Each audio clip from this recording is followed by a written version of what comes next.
Amadeus, le pécheur pardonné. J'ai écrit cet article-là le 13 octobre 2010. Les publicains ont plus que tout autre besoin de pardon. Car comment s'amenderait-il, comment deviendrait-il meilleur si la meule de culpabilité de tous leurs péchés était encore accrochée à leur cou? Les meules sont pour les bœufs, non pour les hommes. Si le pardon de Dieu me manque, tout me manque. Une meule ne peut être tournée que par un ou deux bœufs. Un homme peut encore moins y suffire. L'homme fort devient faible devant tous ses efforts inutiles. Très douloureuse constatation. Tandis que tous le poussent à faire plus d'efforts, fatigué et chargé comme une bête que l'on a poussée à la mort par un travail au fouet, le pécheur s'écroule. Alors il est rejeté comme un chien malade. Qu'arrive-t-il à cette bête battue et laissée pour morte? Ayant rampé jusque dans un champ désaffecté, hors de vue, la bête haletante soumet par gémissement son sort à l'Éternel, puis ferme les yeux sans espérance, la pire des morts qui soit.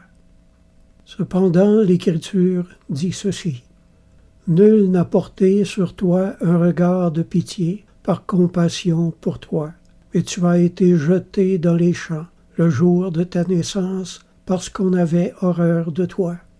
Je passais près de toi, je t'aperçus baigné dans ton sang, je te dis vis dans ton sang. Je t'ai multiplié par 10 milliers, comme les herbes des champs, et tu pris de l'accroissement.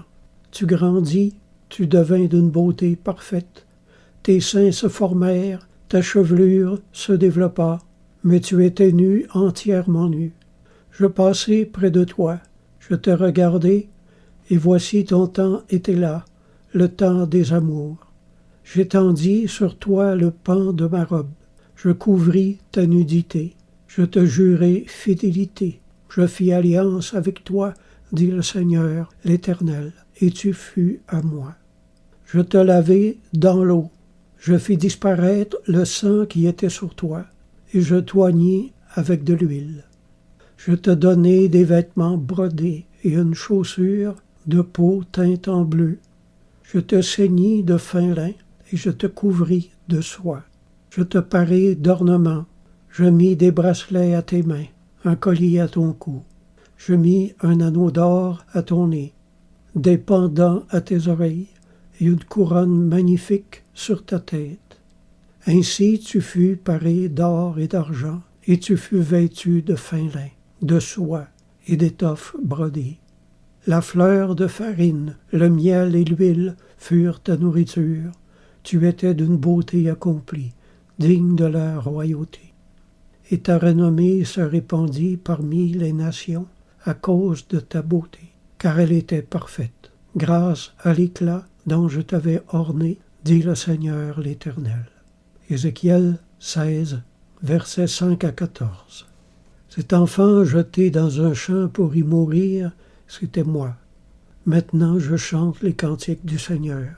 J'ai été rejeté par les hommes, mais recueilli par Dieu, le meilleur des sorts.